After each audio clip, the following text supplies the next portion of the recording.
Pessoal, tudo bem? Gostaria de deixar uma pergunta para vocês. O que tem em comum Hollywood, Don Quixote e o novo filme da Meryl Streep, Florence Foster Jenkins?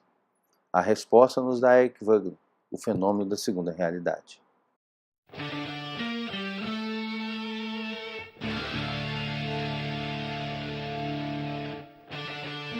Se nós pensar um pouquinho na eleição ano passado, que elegeu Donald Trump, sem fazer qualquer juízo de valor, o fato é 90% de Hollywood era contra o Trump.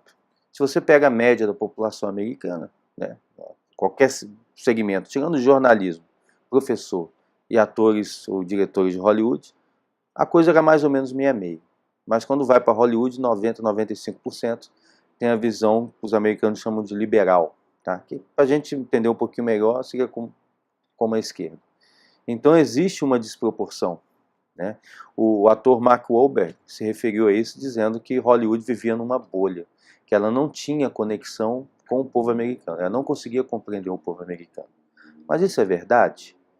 Bem, voltando para o Eric Voegelin, ele estudou um fenômeno, pegando um termo emprestado do romancista Robert Musil. Então Eric Voegelin é um cientista político alemão do século XX, que é a segunda realidade. Então, segundo Voegelin, existe uma primeira realidade que é o mundo tal qual ele se apresenta para nós.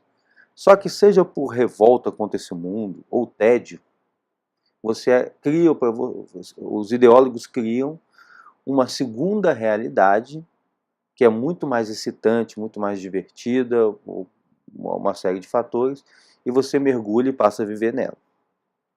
E para exemplificar esse fenômeno da segunda realidade, o Voegelin nos mostra o Don Quixote, né? Faz uma análise do Don Quixote. Então o que acontece no Don Quixote? O Don Quixote ele enlouquece logo no início do livro, na primeira frase ele fala que ele enlouquece, mas enlouquece é justamente esse termo, por essa conexão com a segunda realidade, e cria uma segunda realidade para ele, em que ele é um cavaleiro medieval, em busca de aventura, salvando donzelas, etc.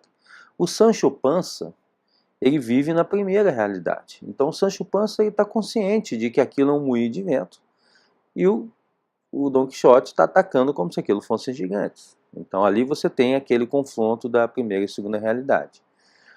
Na terceira expedição do Don Quixote, acontece um fato muito interessante. Na terceira expedição, a diferença das duas primeiras é que ele já é famoso dentro do livro. Então as pessoas sabem que existe um cavaleiro chamado Don Quixote andando por ali. E ele vai parar numa corte que resolve brincar com ele. Resolve fingir que acredita nas histórias dele, que ele é um cavaleiro famoso, né? E passa a viver aquela situação. Né? Aí acontece um estranho fenômeno. Quanto mais ela vive aquela segunda realidade junto com o Don Quixote, mais ela não quer sair, mais ela começa a se convencer que aquilo é realidade. Então existe um momento de rendição à segunda realidade, que ocorre também no próprio Sancho Panza. À medida que o livro vai passando, ele começa a entrar naquela segunda realidade também, começa a acreditar, né? Inclusive na promessa do Don Quixote, que ele vai ser governador de uma ilha, etc. Então ele mergulha na segunda realidade também. Então o Voegelin está dizendo o seguinte, ó, por mais que você saiba que aquilo é inventado, se você começar a viver como se aquilo fosse verdade, você vai acabar acreditando. Tá? E um último ponto aí do livro Don Quixote é a figura do cura. Então existe um cura na aldeia do Don Quixote que se sente de alguma forma pessoalmente atingido pelaquela loucura do Don Quixote e resolve trazê-lo de volta à razão. Uma coisa que você percebe é que falta muita compaixão por cura. Não é por amor ao Don Quixote, a amizade que quer que o amigo retorne à razão, coisa desse tipo. Ele quer ter razão. Ele quer mostrar, não, peraí, esse cara tá louco, tá vendo? Ele tá louco. Bem, no fim do livro ele acaba conseguindo, né? Traz o Don Quixote à razão, mas o Don Quixote logo entra em melancolia e acaba morrendo. Então o despertar para a primeira realidade, no caso do Don Quixote, tem consequências trágicas. Porque, veja, o motivo que levou o Don Quixote a criar essa segunda realidade, muito provavelmente o tédio existencial, etc., ele não foi eliminado quando você o trouxe de volta à razão, ou quando você desfez o feitiço da segunda realidade? O motivo continuava ali. E aí acaba aceitando a morte do que viver aquela vidinha medíocre. Então, vamos pular no tempo e vamos chegar na Florence, tá? Filme novo da Meryl Streep, recomendo, divertidíssimo, em que a Meryl faz o papel da Florence, que ela é uma patrona das artes de Nova York, ali na primeira metade do século XX. Então, o filme ocorre ali no meio da Segunda Guerra Mundial, na década de 40, quando está tendo a mobilização norte-americana. E ela tinha sido uma pianista na sua juventude, mas no seu casamento ela contraiu sífilis e perdeu o movimento de uma das mãos. Então, a forma dela canalizar aquele amor pela música, aquilo tudo, é através do patronato, dando dinheiro para espetáculo, artistas, etc.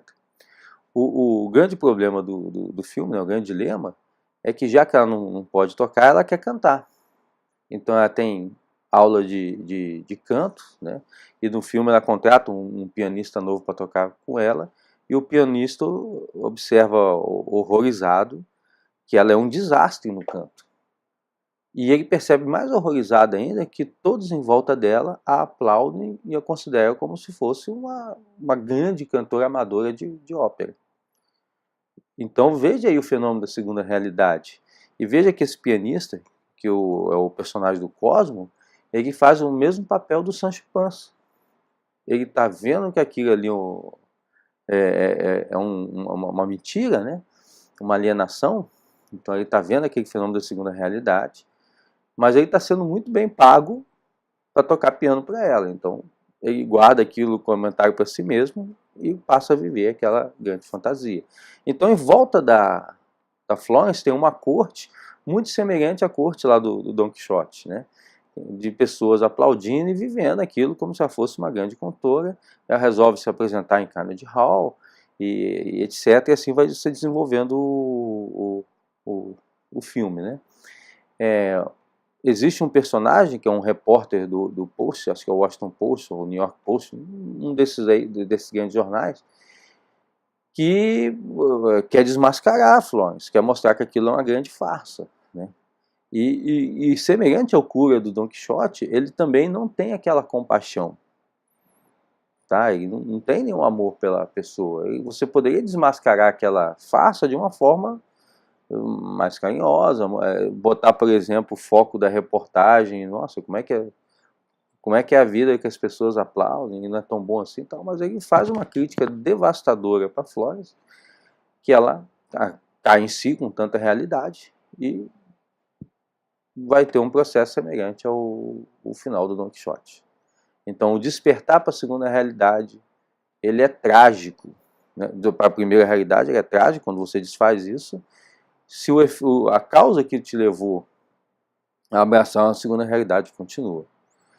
Finalizando a ligação com Hollywood, né? E é curioso que o papel da Florence seja da própria Meryl Streep, que ela se tornou nas últimas eleições e na entrega do Oscar, aquele negócio, praticamente um símbolo do ator de Hollywood anti-Trump, com a visão liberal, né? Abraçando aquela visão de esquerda, tudo.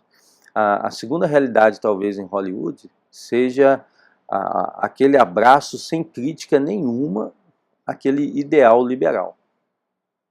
Porque, veja bem, mesmo as pessoas que votam, os liberais, não sei o que, uma pessoa, digamos assim, normal, ela vê incoerências, ela faz as suas críticas e tal, mas Hollywood não, ela vai cego aquilo ali. Então a visão de um mundo que Hollywood construiu, essa bolha que o Mark Wahlberg fala, é onde as leis econômicas básicas são completamente ignoradas, a religiosidade do povo não existe, uma série de mitos ali são assumidos. A própria condição humana ela não é compreendida, é substituída por uma espécie de espantalho, né, uma visão. Então, a entrega do Oscar ali é a grande cerimônia de autorreferenciação, né, que celebra essa visão de mundo, através, boa parte das vezes, entregando prêmios para filmes mais pela essa visão liberal do que pela sua própria qualidade, e mesmo que às vezes ganhem filmes assim que são chamados conservadores, mas eles não são tão explícitos assim, né? uma pessoa mais ou menos que tem uma visão equilibrada vai identificar que normalmente num filme você vai ter elementos liberais e elementos conservadores misturados. Então existe uma mistura dessas coisas todas que é mais ou menos como é a nossa realidade. E às vezes o Hollywood vai enxergar só aquela parte liberal, vai premiar o filme por causa disso, e é um cavalo de Troia, que de repente a mensagem principal é de natureza conservadora, e ele nem percebe.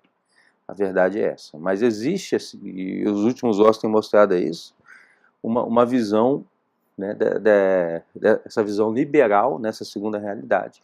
Ela acaba autorreverenciada nessa entrega do Oscar, e eu chamo a atenção da Meryl Streep, que ela teve 21 indicações para o Oscar, né? É disparada a atriz que mais teve indicações. Mas ela não é disparada a melhor atriz do mundo. Ela até pode ser a atriz mais talentosa, eu tenho dúvidas disso. Eu acredito que não. Eu vejo a atriz mais talentosa que ela. Mas se colocou numa distância que eu acho que ela própria acredita que ela é a referência em atuar, né? A referência de atriz no próprio Hollywood. Então, o fenômeno da segunda realidade, ele é muito bem retratado nesse filme da Florence Foster Jenkins, mostrando como você cria uma ilusão para você mesmo, como as pessoas entram nessa ilusão e no final acaba com, digamos assim, com consequências trágicas. Então, esses são os meus comentários sobre o filme Florence Foster Jenkins. Assista, não deixe de assistir.